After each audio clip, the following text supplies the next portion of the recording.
माननीय सभासदों, माननीय अध्यक्ष जी,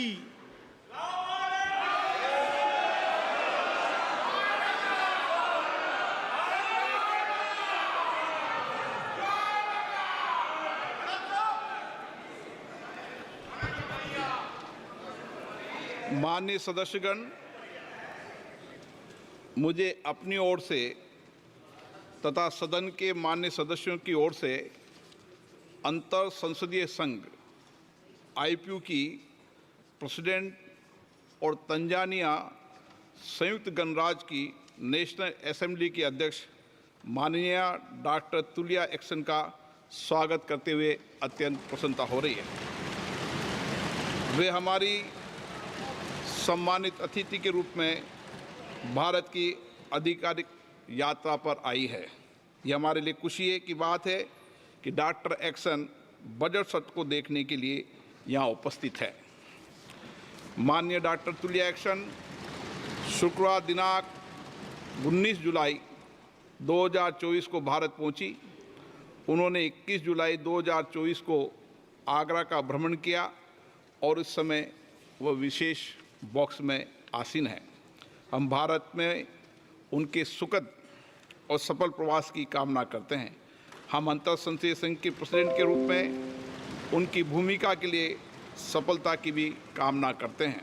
उनके माध्यम से हम तंजानिया गणराज्य की संसद के सदस्यों, तंजानिया की सरकार तथा वहाँ की मित्र जनता को बधाई और शुभकामनाएं देते हैं। माननीय सदस्यगण, जैसा कि आपको समाचार भाग 2 के माध्यम से पहले ही सूचित किया जा चुका है कि माननीय वित्त मंत्री जी के बजट भाषण की प्रतियां हार्ड कॉपी के रूप में उपलब्ध कराई जाएगी। अतः बजट प्रस्तुत हो जाने के पश्चात माननीय सदस्य कृपया बजट भाषण की अपनी अपनी प्रति प्रकाशन काउंटर से प्राप्त कर लें। आपको ये भी सूचित किया जाता है कि माननीय मंत्री द्वारा बजट प्रस्तुत किए जाने के पश्चात बजट की प्रतियां आपको मेंबर्स पोर्टल के माध्यम से भी उपलब्ध करा दी जाएगी। माननीय वित्त मंत्री Shrimati Nirmala Sitharaman.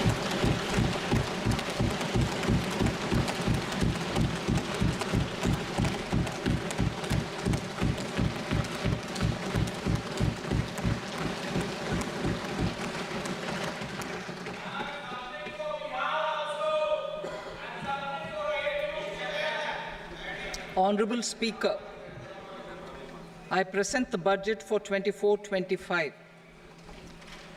Introduction. The people of India have reposed their faith in the government led by Honorable Prime Minister Shri Narendra Modi and re-elected it for a historic third term under his leadership.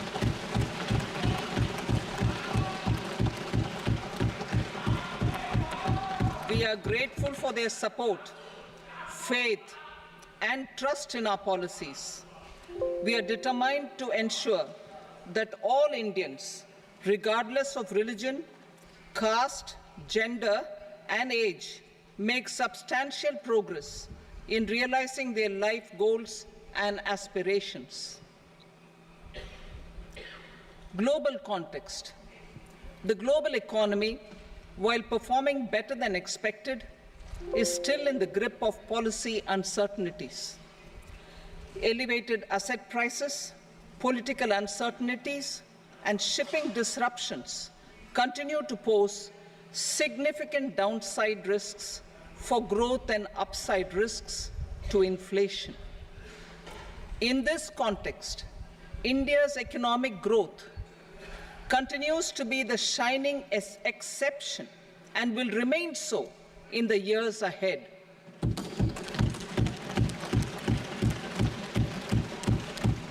India's inflation continues to be low, stable, and moving towards the 4% target.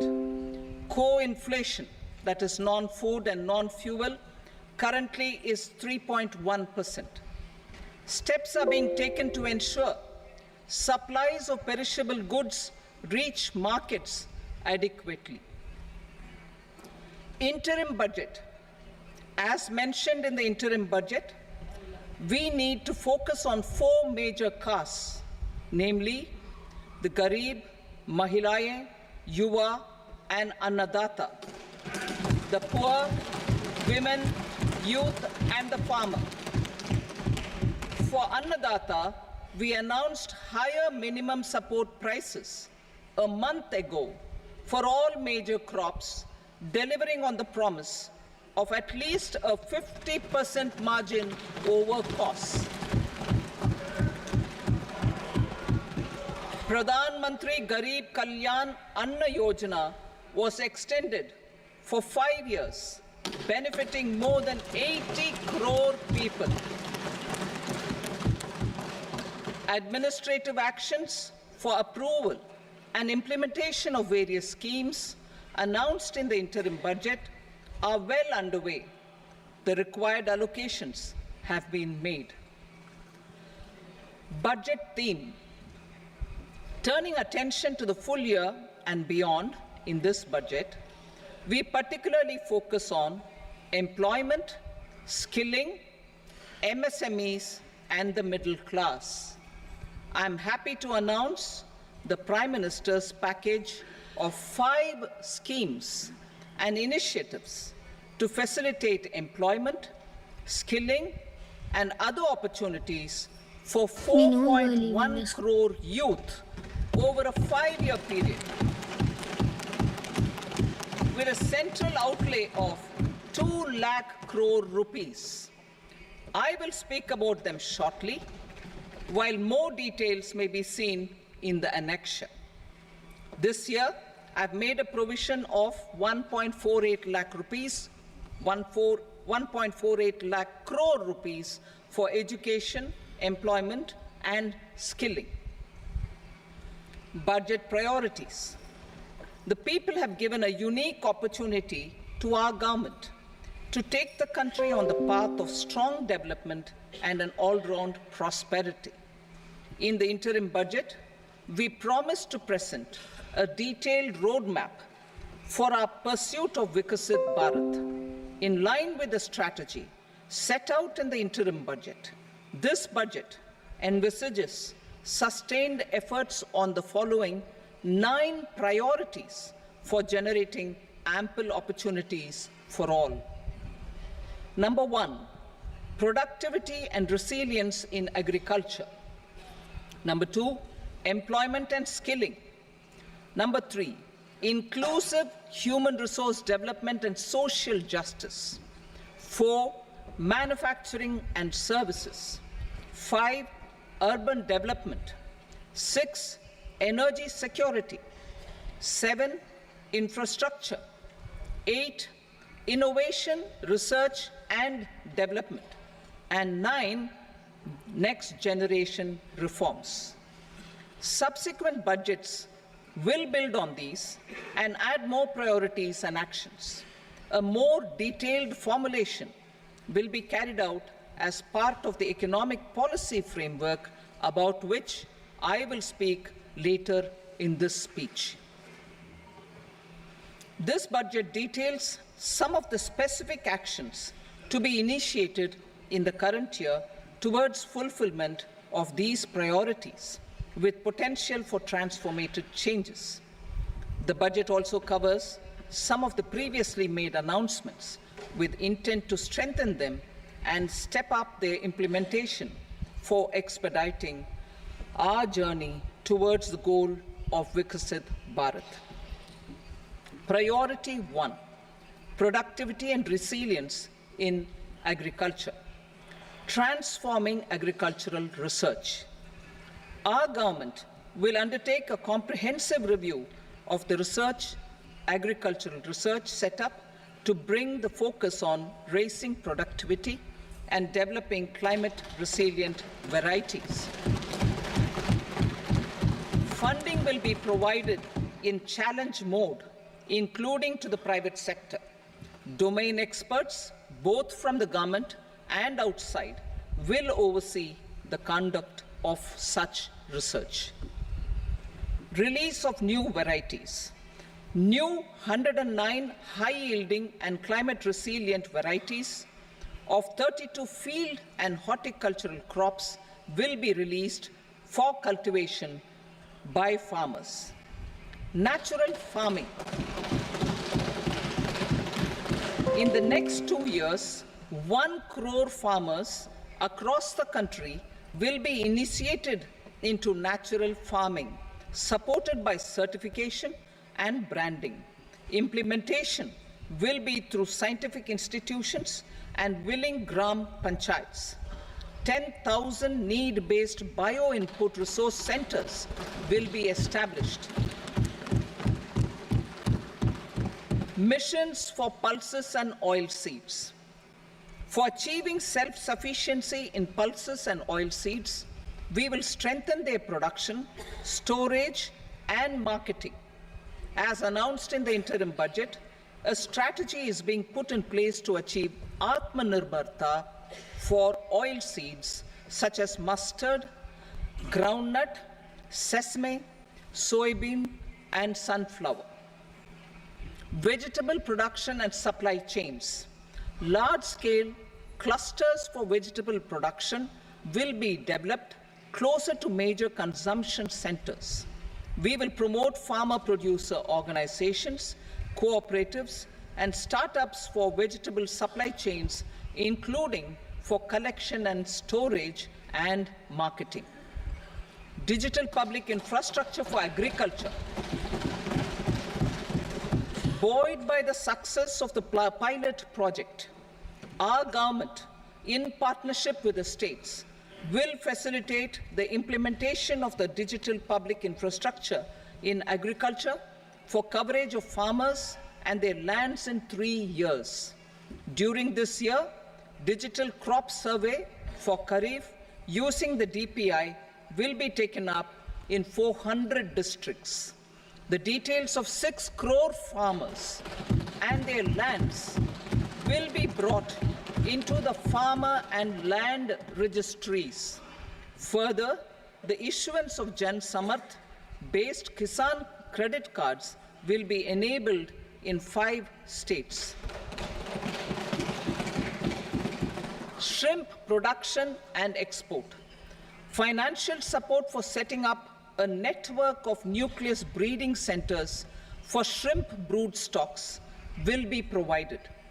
Financing for shrimp farming, processing, and export will be facilitated through NABARD.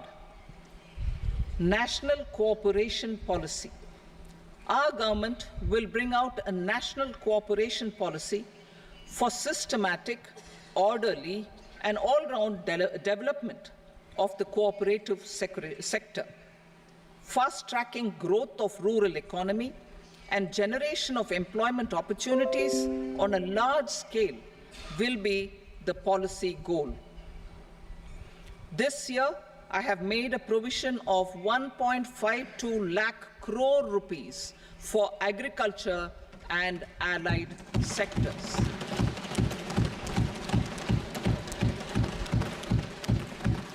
Priority 2, employment and skilling. Employment-linked incentive. Our government will implement following 3 schemes for employment-linked incentive as part of the Prime Minister's package. These will be based on enrollment in the EPFO and focus on recognition of first-time employees and support to employees and employers. Scheme A, first-timers. This scheme will provide 1 month wage to all persons newly entering the workforce in all formal sectors.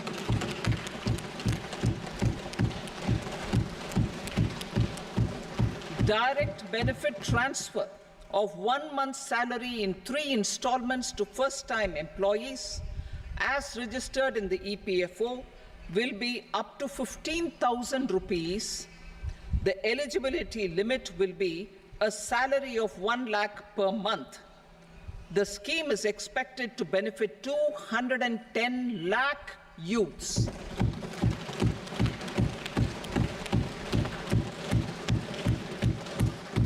Scheme B, job creation in manufacturing. This scheme will incentivize additional employment in the manufacturing sector linked to the employment of first-time employees. An incentive will be provided at specified scale directly both to the employee and the employer with respect to the EPFO contribution in the first 4 years of employment.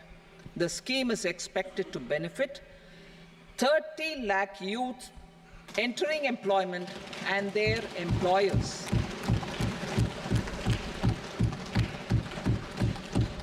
Scheme C, support to employers.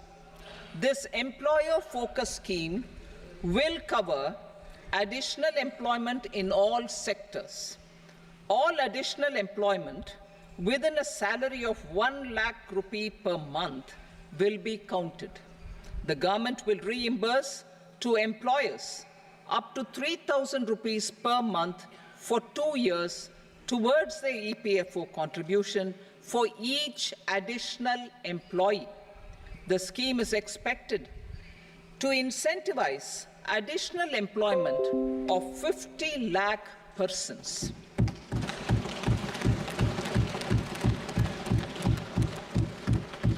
Participation of women in the workforce. We will facilitate higher participation of women in the workforce through setting up of working women hostels in collaboration with industry and establishing creches. In addition, the partnership will seek to organize women-specific skilling programs and promotion of market access for women SHG enterprises. Skilling program. I'm happy to announce a new centrally sponsored scheme as the fourth scheme under the Prime Minister's package for skilling in collaboration with state governments and industry. 20 lakh youth will be skilled over a 5-year period.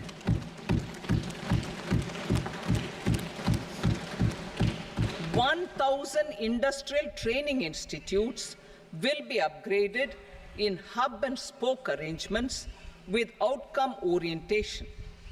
Course content and design will be aligned to the skill needs of industry, and new courses will be introduced for emerging needs." Skilling loans. The model skill loan scheme will be revised to facilitate loans up to 7.5 lakh rupees with a guarantee from a government-promoted fund. This measure is expected to help 25,000 students every year.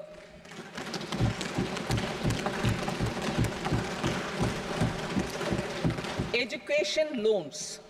For helping our youth who have not been eligible for any benefit under government schemes and policies, I am happy to announce a financial support for loans up to 10 lakh rupees for higher education in domestic institutions.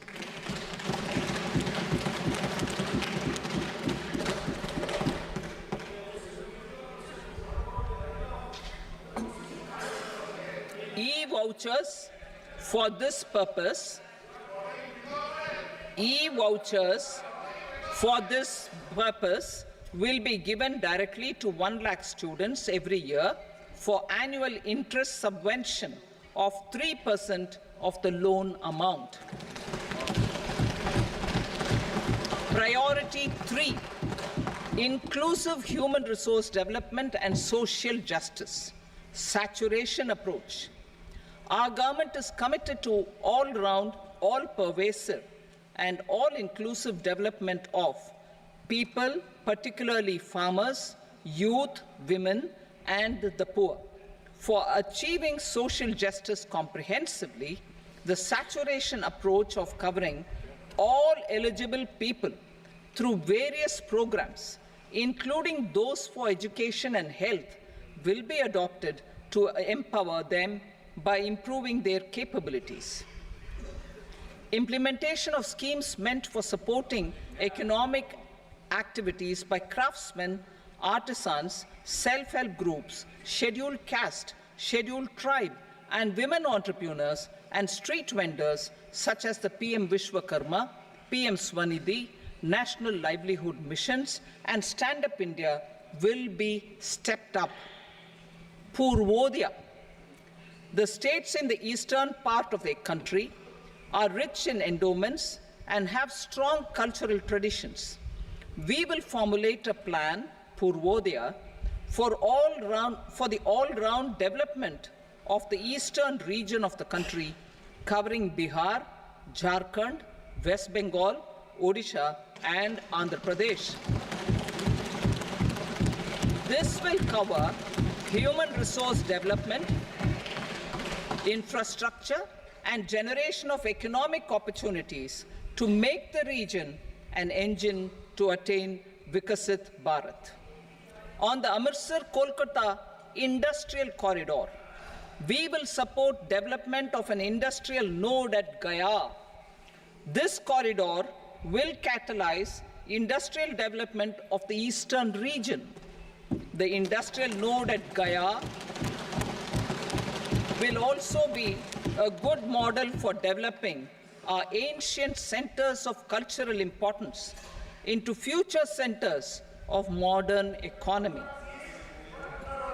This model shall showcase Vikas B, Virasat B in our growth trajectory. We will also support development of road connectivity projects, namely 1.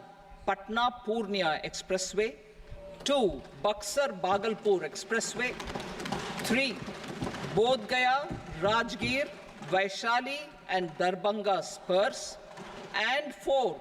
Additional 2-lane bridge over River Ganga at Buxar at a total cost of 26,000 crore rupees.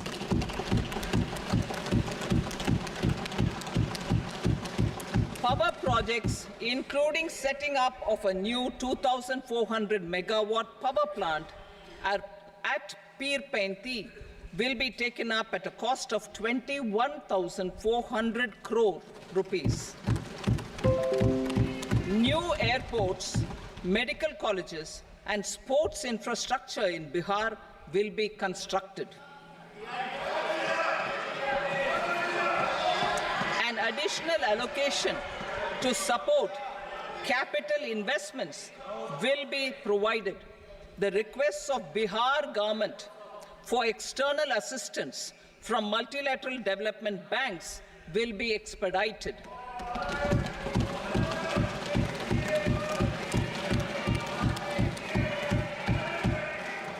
Andhra Pradesh Reorganization Act. Our government has made concerted efforts to fulfill the commitments in Andhra Pradesh Reorganization Act.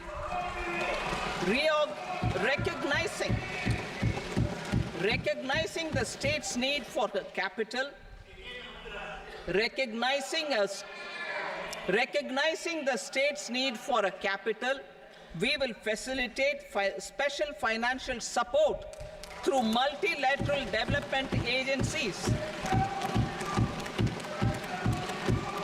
In the current financial year, 15,000 crore rupees will be arranged with additional amounts in future years.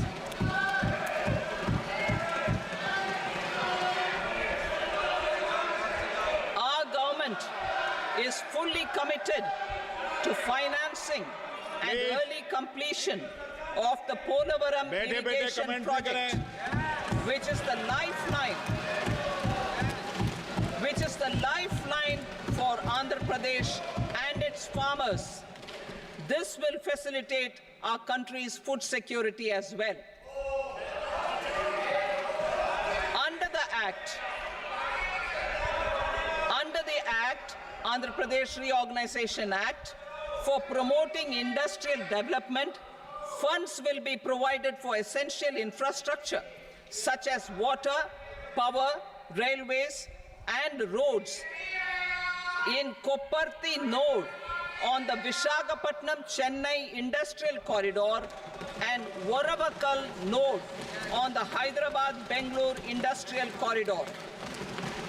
An additional allocation will be provided this year towards capital investment for economic growth. Grants for backward regions of Rayalaseema, Prakasham, North Coastal Andhra, as stated in the Act, will be provided. PM Awas Yojana. 3 crore additional houses under the PM Awas Yojana in rural and urban areas in the country have been announced, for which the necessary allocations are being made. Women-led development. For promoting women-led development, the budget carries an allocation of more than 3 lakh crore for schemes benefiting women and girls. This signals our government's commitment for enhancing women's role in economic development. Pradhan Mantri Janjatiya Unnat Gram Abhiyan. For improving the socio-economic condition of tribal communities, we will launch the Pradhan Mantri Janjatiya Unnat Gram Abhiyan by adopting saturation coverage for tribal families in tribal majority villages and aspirational districts.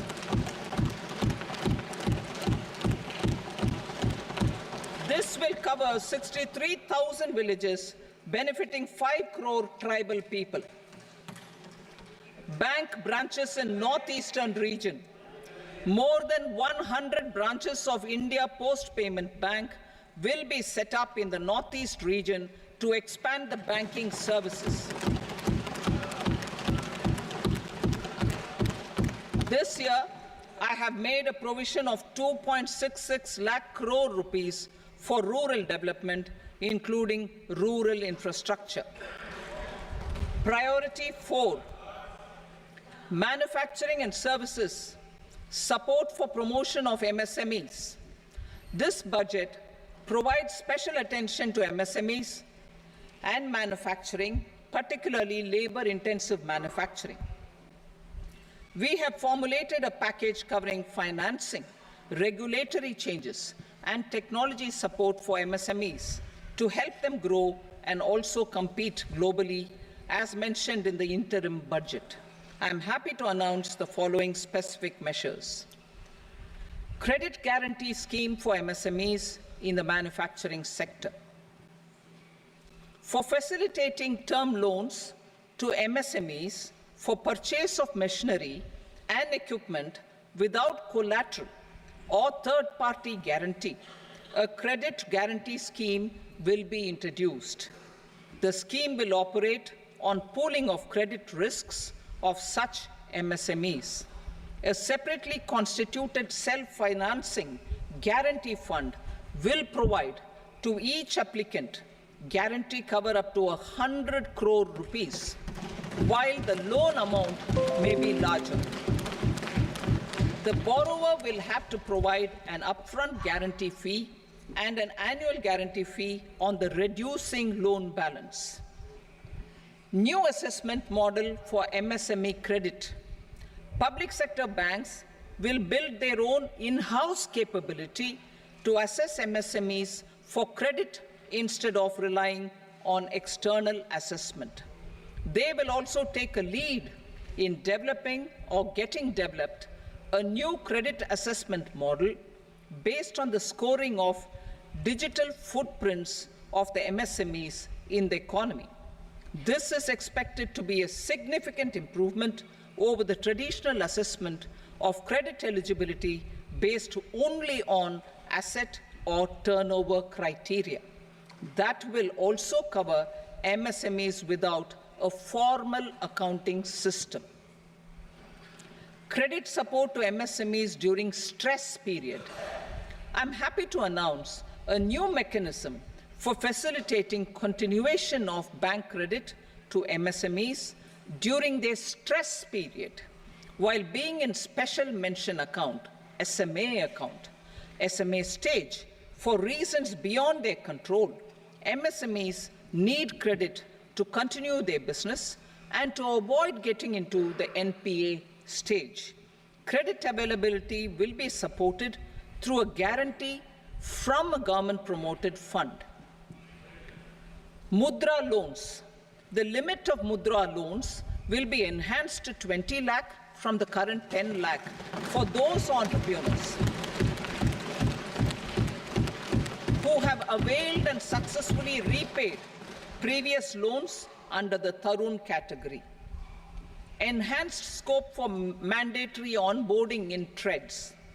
For facilitating MSMEs to unlock their working capital by converting their trade receivables into cash, I propose to reduce the turnover threshold of buyers for mandatory onboarding on the TREDS platform from rupees 500 crore to 250 crore rupees.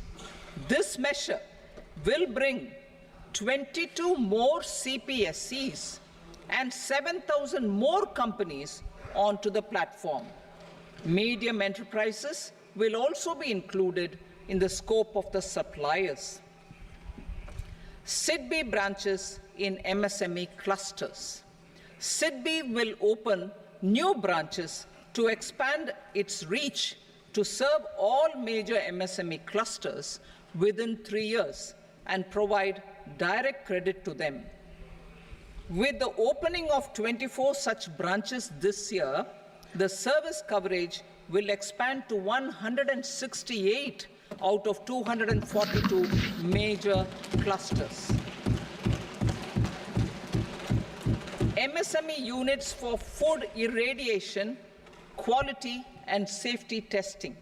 Financial support for setting up of 50 multi-product food irradiation units in the MSME sector will be provided. Setting up of 100 food quality and safety testing labs with NABL accreditation will be facilitated. E-commerce export hubs to enable MSMEs and traditional artisans to sell their products in international markets. E-commerce export hubs will be set up in public-private partnership mode. These hubs, under a seamless regulatory and logistic framework, will facilitate trade and export-related services under one roof. Measures for promotion of manufacturing and services. Internship in top companies. As the fifth scheme under Prime Minister's package, our government will launch a comprehensive scheme for providing internship opportunities in 500 top companies to 1 crore youth in 5 years. They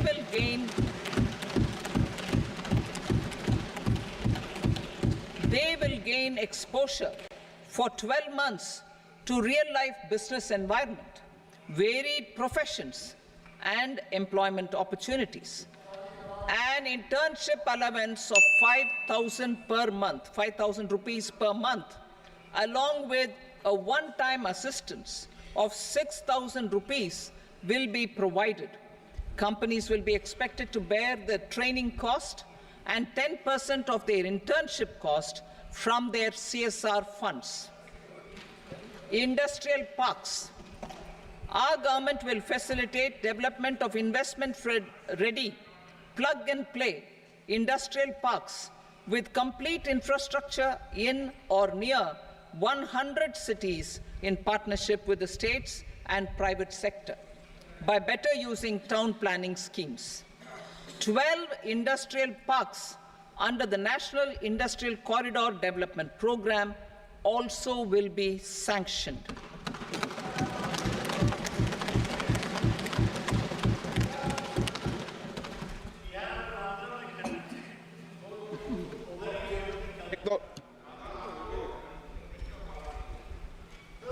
veggie भाई पर no please बैठिए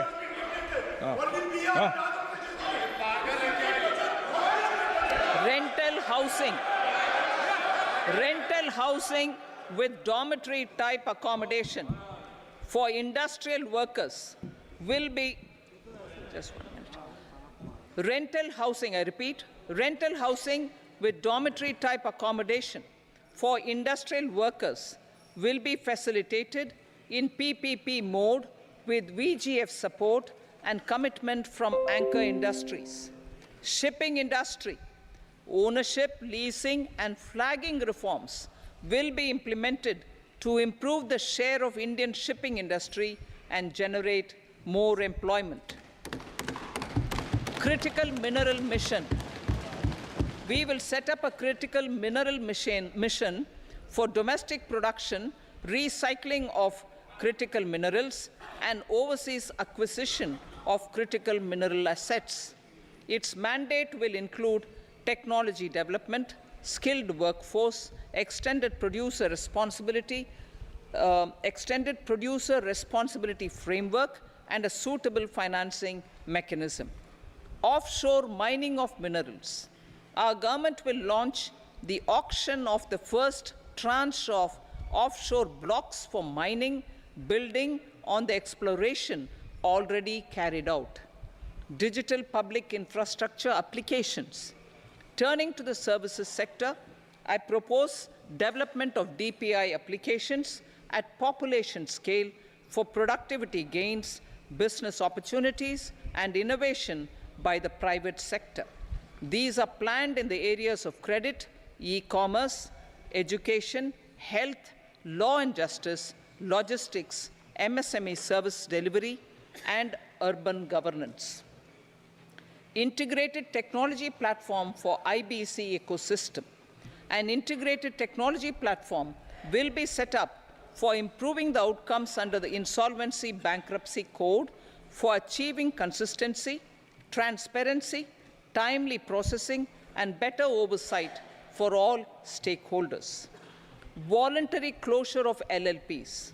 The services of the Center for Processing Accelerated Corporate Exit, CPACE, will be extended for voluntary closure of LLPs to reduce the closure times. National Company Law Tribunals. The IBC has resolved more than 1,000 companies, resulting in direct recovery of 3.3 lakh crore to creditors. 3.3 lakh crore rupees to creditors. In addition, 28,000 cases involving over 10 lakh crore rupees have been disposed of even prior to admission. Appropriate changes to the IBC, reforms and strengthening of the tribunal and appellate tribunals will be initiated to speed up insolvency resolution. Additional tribunals will be established. Out of those, some will be notified to decide cases exclusively under the Companies Act. Debt recovery. Steps for reforming and strengthening debt recovery tribunals will be taken. Additional tribunals will be established to speed up recovery. Priority 5, urban development. Cities as growth hubs. Working with states, our government will facilitate development of cities as growth hubs. This will be achieved through economic and transit planning and orderly development of peri-urban areas utilizing town planning schemes. Creative redevelopment of cities. For creative brownfield redevelopment of existing cities with a transformative impact, our government will formulate a framework for enabling policies, market-based mechanisms, and regulation. Transit-oriented development. Transit-oriented development plans for 14 large cities with a population above 30 lakh will be formulated, along with an implementation and financing strategy. Urban housing. Under the PM Awas Yojana, Urban 2.0, housing needs of 1 crore urban poor and middle-class families will be addressed with an investment of 10 lakh crore rupees. This will include the central assistance of 2.2 lakh crore rupees in the next 5 years. A provision of interest subsidy to facilitate loans at affordable rates is also envisaged. In addition, enabling policies and regulations for efficient and transparent rental housing markets with enhanced availability will also be put in place. Water supply and sanitation. In partnership with state governments and multilateral development banks, we will promote water supply, sewage treatments, and solid waste management projects and services for 100 large cities through bankable projects. These projects will also envisage use of treated water for irrigation and filling up of tanks in nearby areas. Street markets. Building on the success of PM Swanidhi scheme in transforming the lives of street vendors, our government envisions a scheme to support each year over the next 5 years the development of 100 weekly hearts or street food hubs in select cities. Stamp duty. We will encourage states which continue to charge high stamp duty to moderate the rates for all and also consider further lowering duties for properties purchased by women. This reform will be made an essential component of urban development schemes. Priority 6, energy security, energy transition. In the interim budget, I had announced our strategy to sustain high and more resource-efficient economic growth, along with the energy security in terms of availability, accessibility, and affordability. We will bring out a policy document on appropriate energy transition pathways that balances the imperatives of employment, growth, and environmental sustainability. PM Surya Ghar Muft Bijli Yojana. PM Surya Ghar Muft Bijli Yojana. In line with the announcement in the interim budget,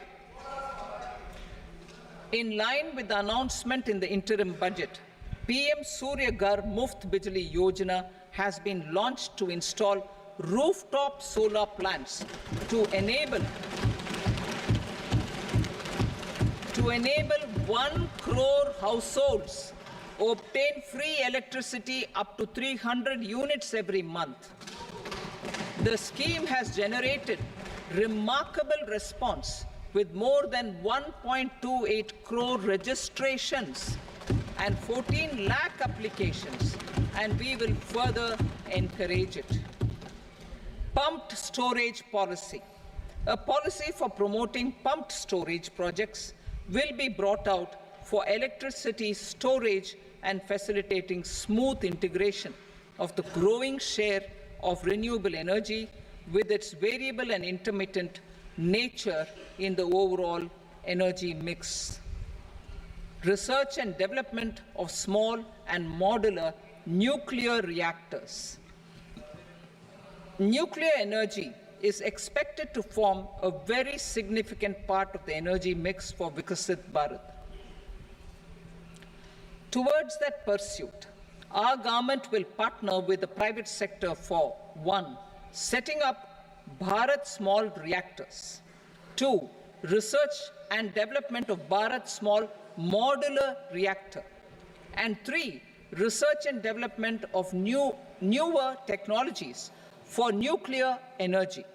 The R&D funding announced in the interim budget will be made available for this sector also. Advanced ultra supercritical thermal power plants. The development of indigenous technology for advanced ultra supercritical thermal power plants with much higher efficiency has been completed. A joint venture between NTPC, and BHEL will set up a full-scale 800 megawatt commercial plant using AUSC technology. The government will provide the required fiscal support.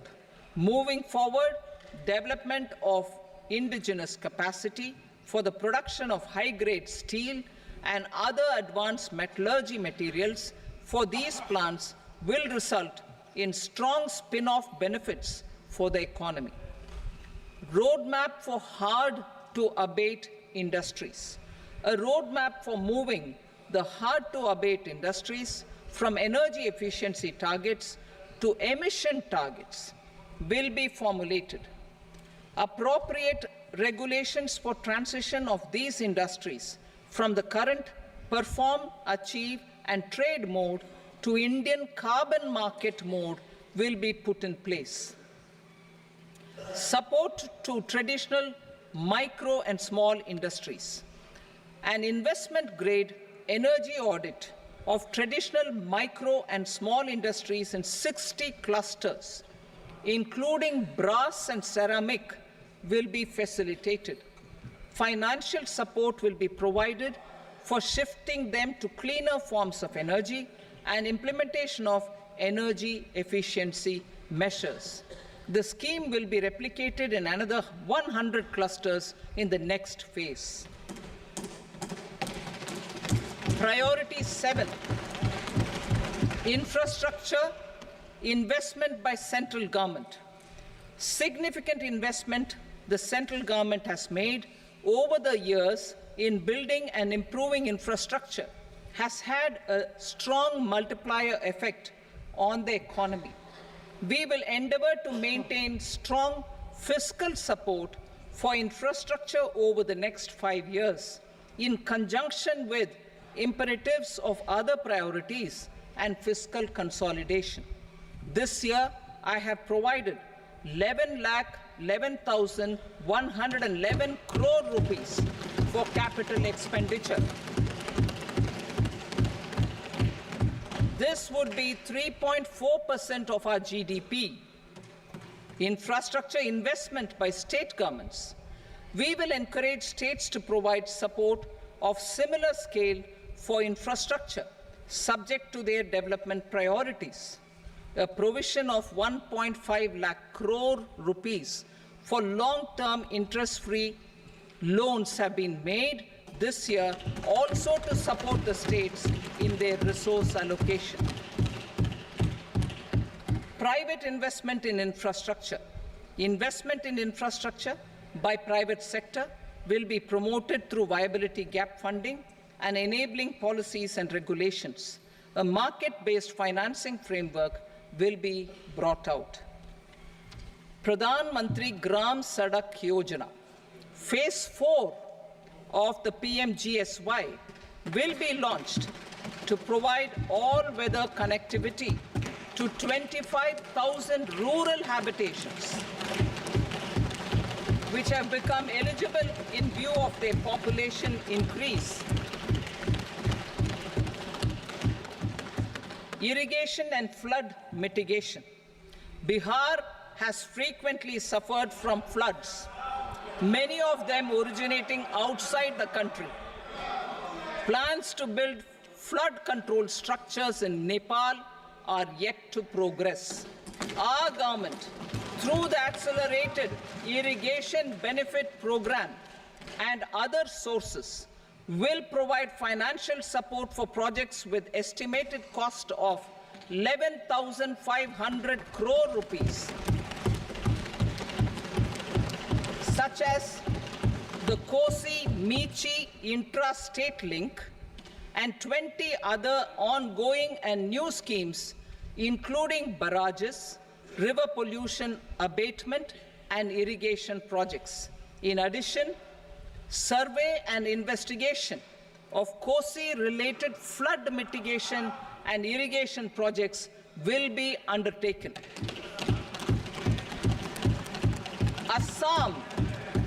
Assam grapples with floods every year by the Brahmaputra River and its tributaries. originating outside India. We will provide assistance to Assam for flood management and related projects.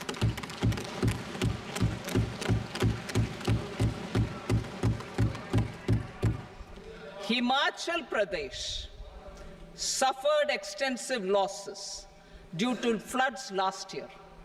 Our government will provide assistance to the state for reconstruction and rehabilitation through multilateral development assistance.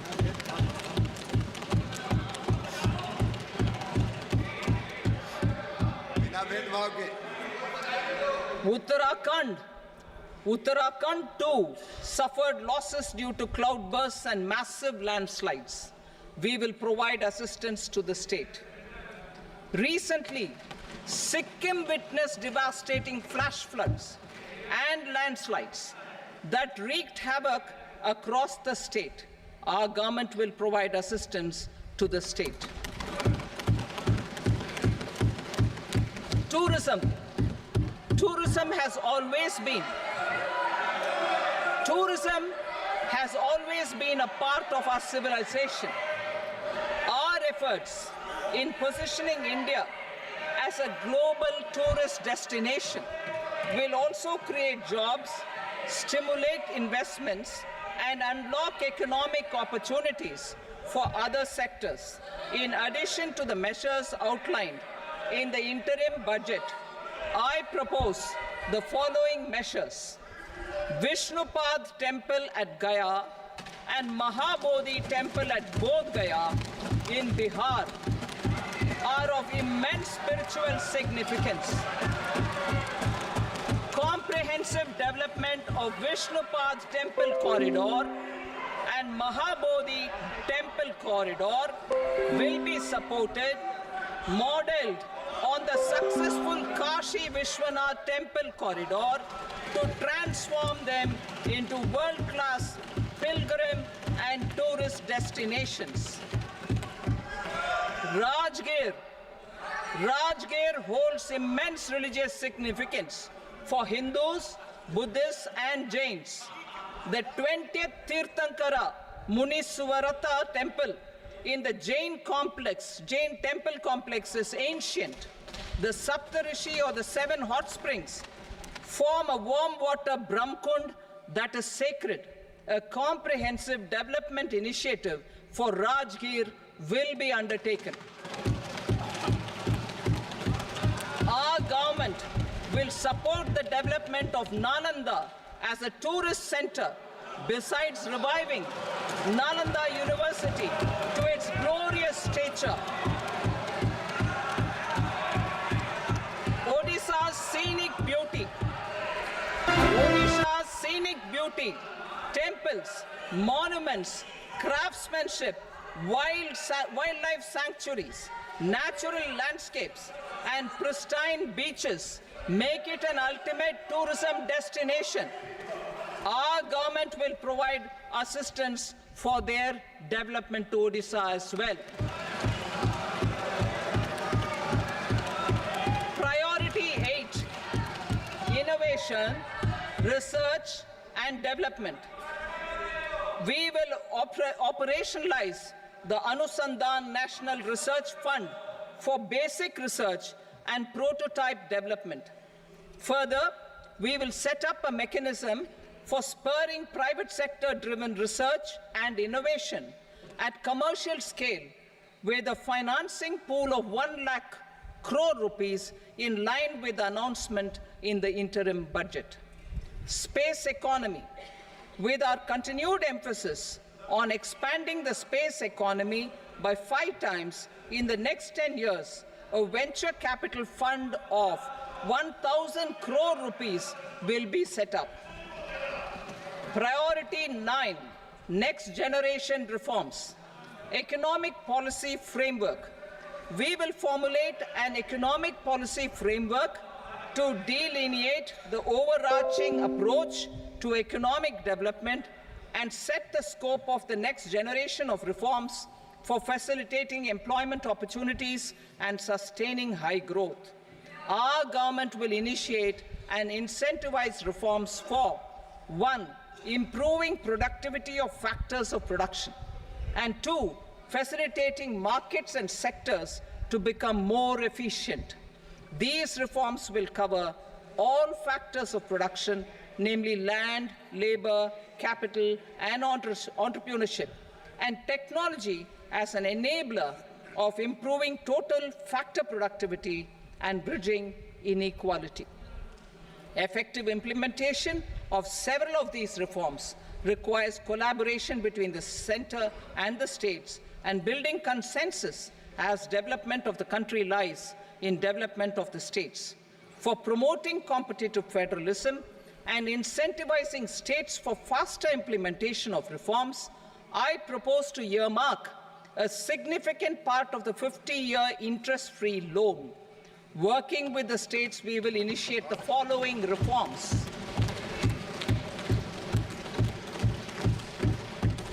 Land-related reforms and actions, both in the rural and urban areas, will cover land administration, will cover 1. Land administration, planning and management, and 2. Urban planning usage and building bylaws. These will be incentivized for completion within the next 3 years through appropriate fiscal support. Rural land-related actions. Rural land-related actions will include 1. Assignment of unique land parcel identification number, UL PIN, or Bhu Aadhaar for all lands. 2. Digitization of cadastral maps. 3. Survey of subdivisions, survey of map subdivisions as per current ownership. 4. Establishment of land registry. And 5. Linking to the farmers registry. These actions will also facilitate credit flow and other agricultural services. Urban land-related actions. Land records in urban areas will be digitized with GIS mapping. An IT-based system for property record administration, updating, and tax administration will be established. These will also facilitate improving the financial position of urban local bodies. Labor-related reforms. Services to labor. Our government will facilitate the provision of a wide array of services to labor, including those for employment and skilling. A comprehensive integration of e-Shram portal with other portals will facilitate such one-stop solution. Open architecture databases for the rapidly changing labor market, skill requirements, and available job roles, and a mechanism to connect job aspirants with potential employers and skill providers will be covered in these services. Shram Suvidha and Samadhan portal. Shram Suvidha and Samadhan portal will be revamped to enhance ease of compliance for industry and trade. Capital and entrepreneurship related reforms, financial sector vision and strategy.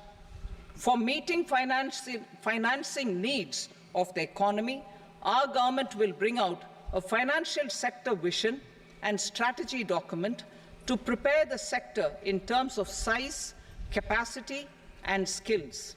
This will set the agenda for the next 5 years and guide the work of the government, regulators, financial institutions, and market participants. Taxonomy for climate finance. We will develop taxonomy for climate finance for enhancing the availability of capital for climate adaptation and mitigation. This will support achievement of the country's climate commitments and green transition. Variable capital company structure. We will seek the required legislative approval for providing an efficient and flexible mode for financing leasing of aircrafts and ships and pooled funds of private equity through a variable company structure. Foreign direct investments and overseas investment. The rules and regulations for foreign direct investment and overseas investments will be simplified to 1. Facilitate foreign direct investments, 2. Nudge prioritization, and 3. Promote opportunities for using Indian rupee as a currency for overseas investment. NPS Vatsalya.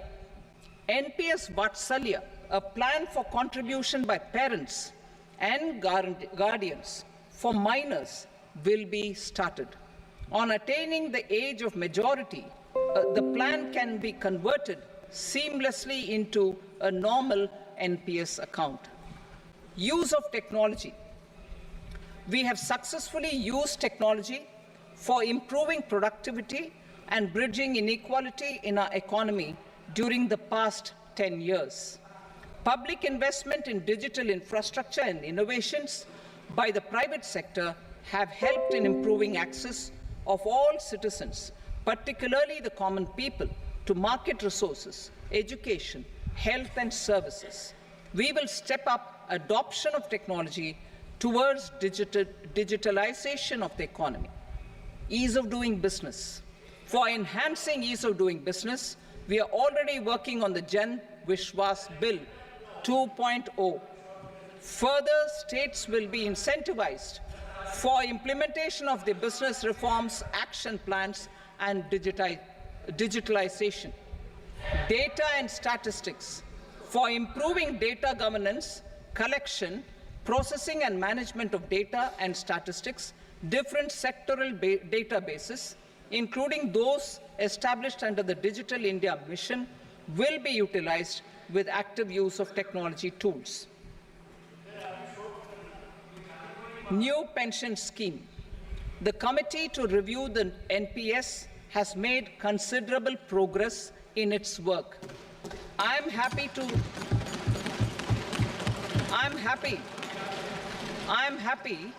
that the staff side of the National Council of the Joint Consultative Machinery for Central Government Employees has taken a constructive approach.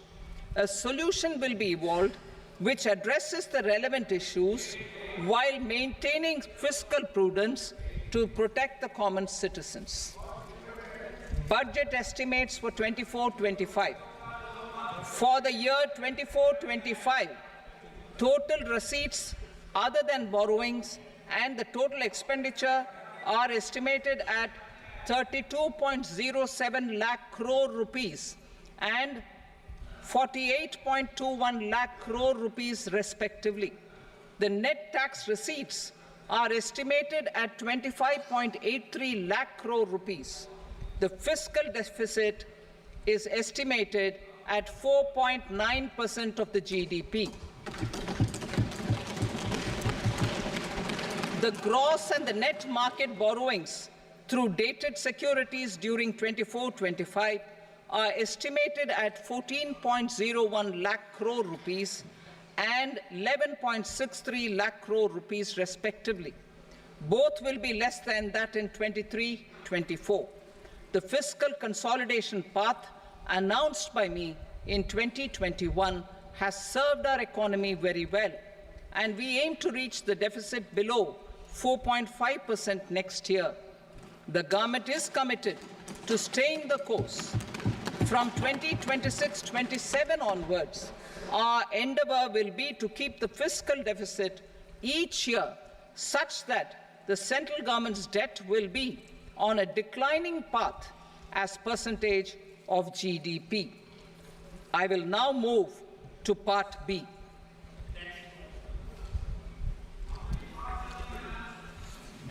Indirect taxes. Sir, I start with GST.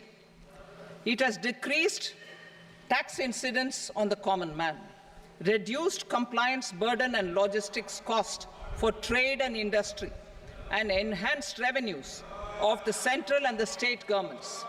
It is a success of vast proportions. To multiply the benefits of GST, we will strive to further simplify and rationalize the tax structure and endeavor to expand it to the remaining sectors. My proposals for custom duties My proposals for customs duties intend to support domestic manufacturing, deepen local value addition, promote export competitiveness, and simplify taxation while keeping the interest of the general public and consumers surmount. In Budget 22-23, we reduced the number of customs duty rates. I propose to undertake a comprehensive review of the rate structure over the next 6 months to rationalize and simplify it for ease of trade, removal of duty inversion, and reduction of disputes. I shall now take up sector-specific customs duty proposals. Medicine and medical equipments. To provide relief to cancer patients, I propose to fully exempt 3 more medicines from customs duties.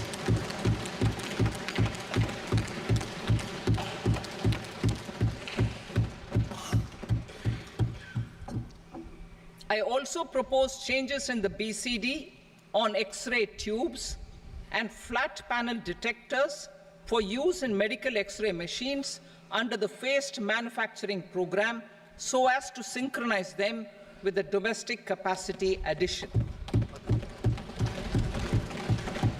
Mobile phone and related parts. With a 3-fold increase in domestic production and almost a 100-fold jump in exports of mobile phones over the last 6 years, the Indian mobile industry has matured.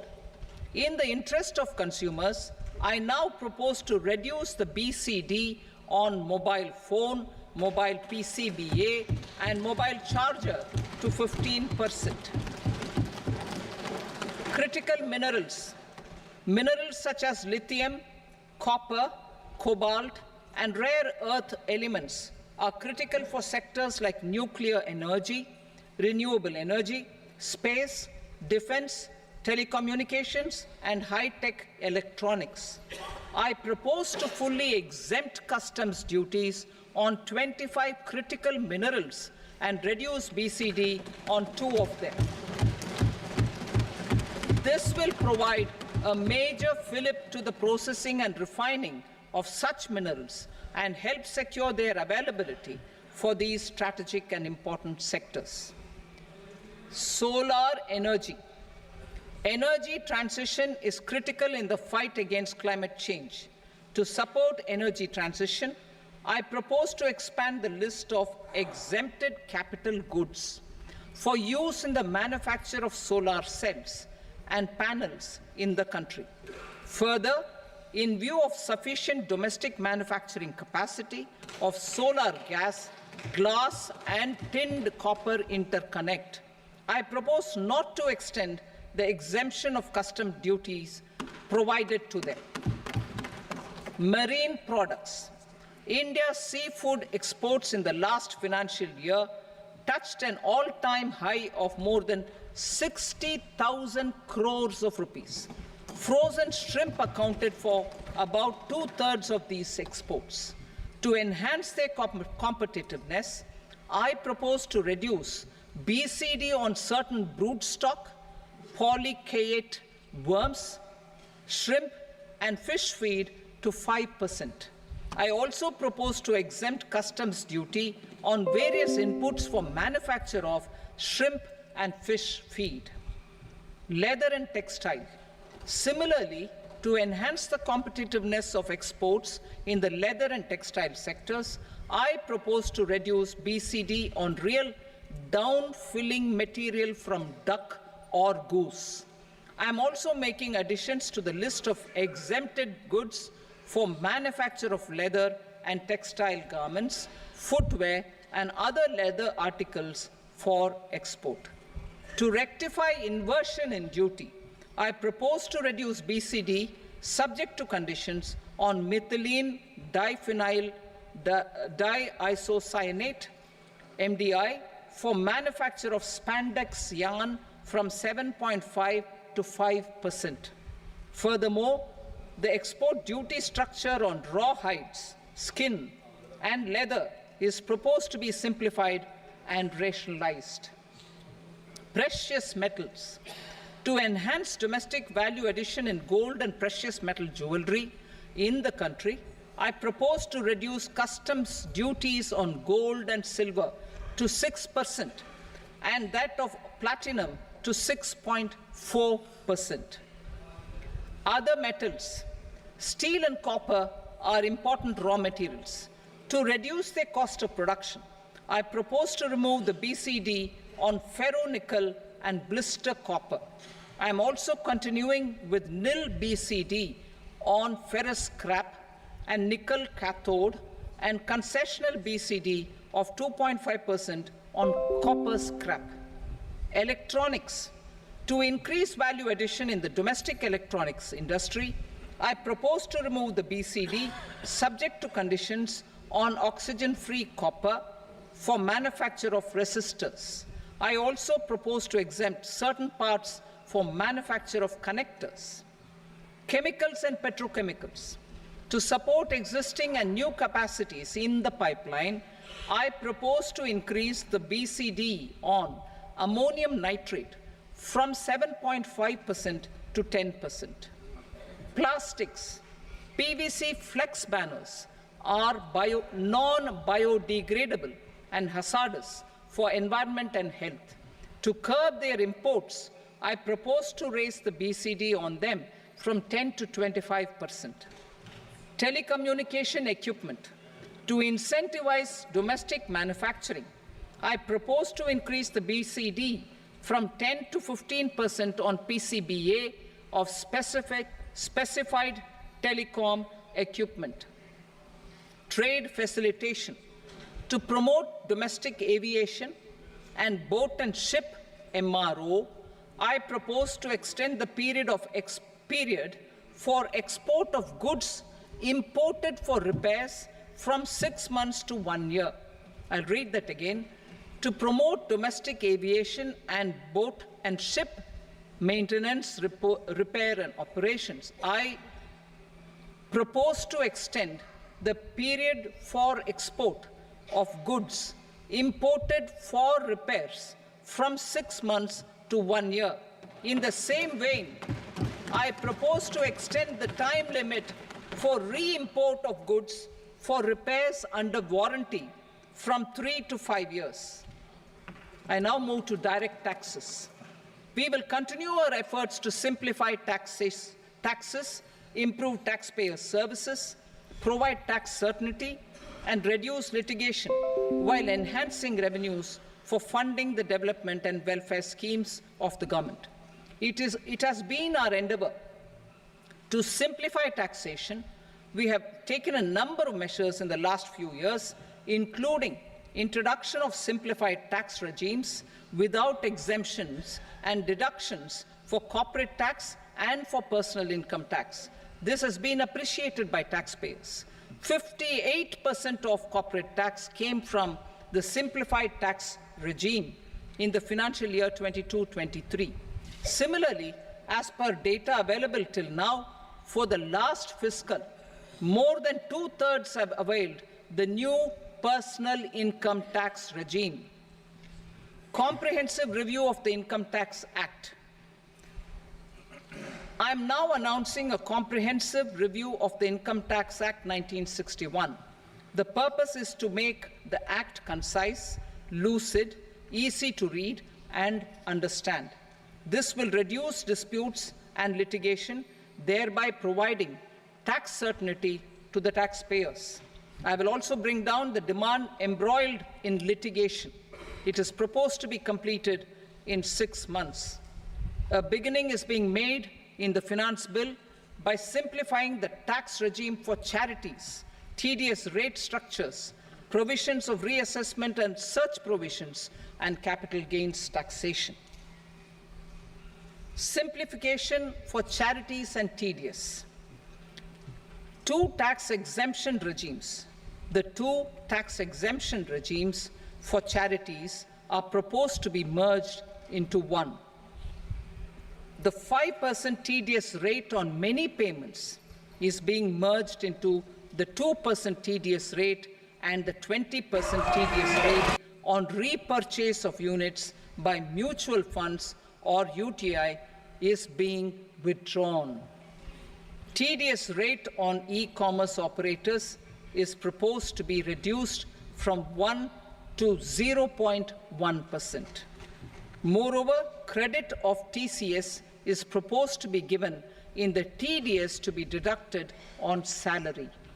Further, I propose to decriminalize delay for payment of TDS up to the due date of filing statement for the same. I also plan to provide a standard operating procedure for TDS defaults and simplify and rationalize the compounding guidelines for such defaults. Simplification of reassessment. I propose to thoroughly simplify the provisions for reopening and reassessment. An assessment hereinafter can be reopened beyond 3 years from the end of the assessment year only if the escaped income is 50 lakh rupees or more, up to a maximum period of 5 years from the end of the assessment year. Even in such cases, a time limit of 6 years before the year of the search, as against the existing time limit of 10 years, is being proposed. This will reduce tax uncertainty and disputes. Simplification and rationalization of capital gains. Capital gains taxation is also proposed to be hugely simplified. Short-term gains on certain financial assets shall henceforth attract a tax rate of 20%, while that on all other financial assets and all non-financial assets shall continue to attract the applicable tax rate. Long-term gains on all financial and non-financial assets, on the other hand, will attract a tax rate of 12.5%. For the benefit of the lower and the middle income classes, I propose to increase the limit of exemption of capital gains on certain financial assets to 1.25 lakh rupees per year. Listed financial assets held for more than a year will be classified as long-term, while unlisted financial assets and all non-financial assets will have to be held for at least 2 years to be classified as long-term. Unlisted bonds and debentures, debt mutual funds, and market-linked debentures, irrespective of holding period, however, will attract tax on capital gains at applicable rates. Taxpayer services. All the major taxpayer services under GST and most services under customs and income tax have been digitalized. All remaining services of customs and income tax, including rectification and order giving effect to appellate orders, shall be digitalized and made paperless over the next 2 years.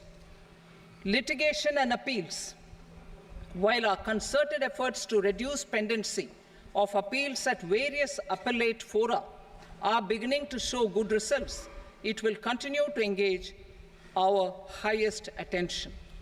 To dispose of the backlog of first appeals, I plan to deploy more officers to hear and decide such appeals, especially those with large tax effect. For resolution of certain income tax disputes pending in appeal, I am also proposing Vivad Se Vishwas Scheme 2024. Further, I propose to increase monetary limits for filing appeals related to direct taxes, excise, and service tax in the tax tribunals, high courts, and Supreme Court to 60 lakh rupees, 2 crore rupees, and 5 crore respectively. With a view to reduce litigation and provide certainty in international taxation, we will expand the scope of safe harbor rules and make them more attractive. We will also streamline the transfer pricing assessment procedure. Employment and investment. I have a few proposals to promote investment and foster employment. First of all, to bolster the Indian startup ecosystem, boost the entrepreneurial spirit, and to support innovation, I propose to abolish the so-called angel tax for all classes of investors. Second, there is tremendous potential for cruise tourism in India. To give a fillip to this employment-generating industry, I am proposing a simpler tax regime for foreign shipping companies operating domestic cruises in the country. Third, India is a world leader in the diamond cutting and polishing industry, which employs a large number of skilled workers. To further promote the development of this sector, we would provide for safe harbor rates for foreign mining companies selling raw diamonds in the country. Fourth, to attract foreign capital for our development needs, I propose to reduce the corporate tax rate on foreign companies from 40 to 35%. Deepening the tax base.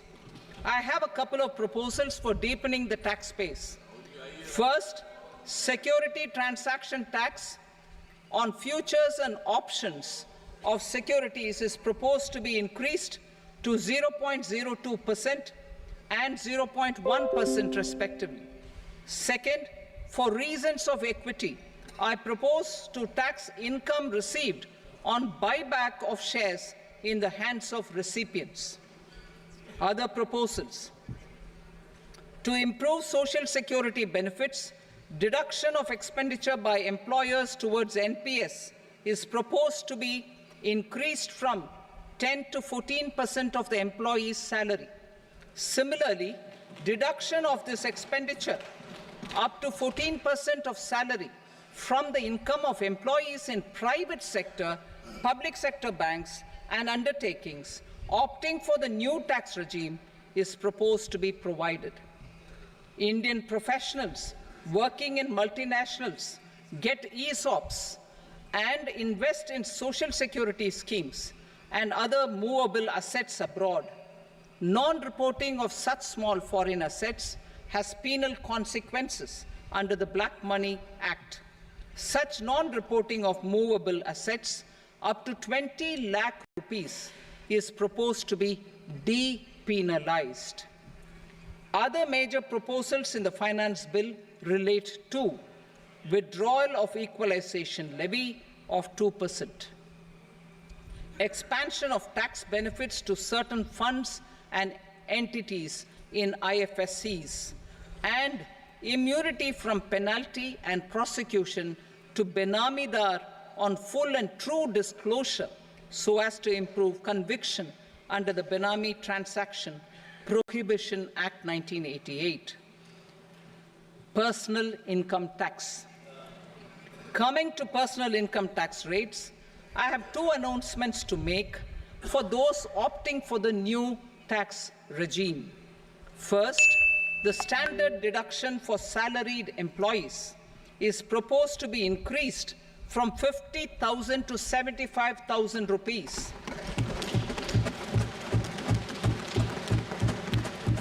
Similarly, deduction on family pension for pensioners is proposed to be enhanced from 15,000 to 25,000 rupees. This will provide relief to about 4 crore salaried individuals and pensioners.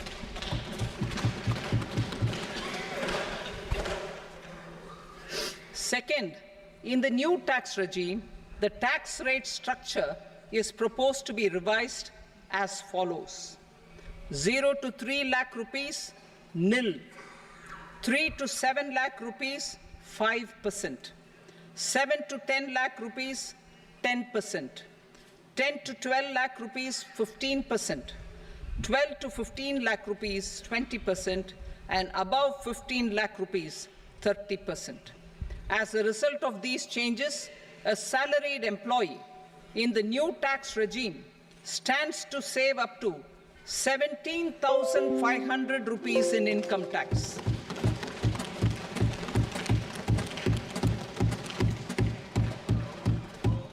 Apart from these, I am also making some other changes as given in the annexure. As a result of these proposals, revenue of about 37,000 crore, that is 29,000 crore in direct taxes and 8,000 crore in indirect taxes will be foregone, while revenue of about 30,000 crore rupees will be additionally mobilized. Thus, the total revenue foregone is about 7,000 crores annually. Mr. Speaker, sir, with this, I commend the budget to this august House. Jai Hind.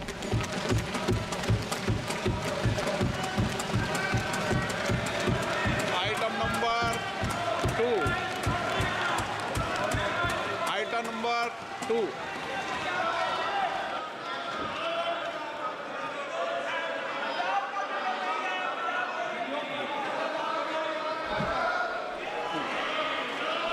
Sir, with your permission, I rise to lay on the table the following statements under Section 3 of the Fiscal Responsibility and Budget Management, FRBM Act 2003, Medium-Term Fiscal Policy cum Fiscal Policy Strategy Statement and Macroeconomic Framework Statement.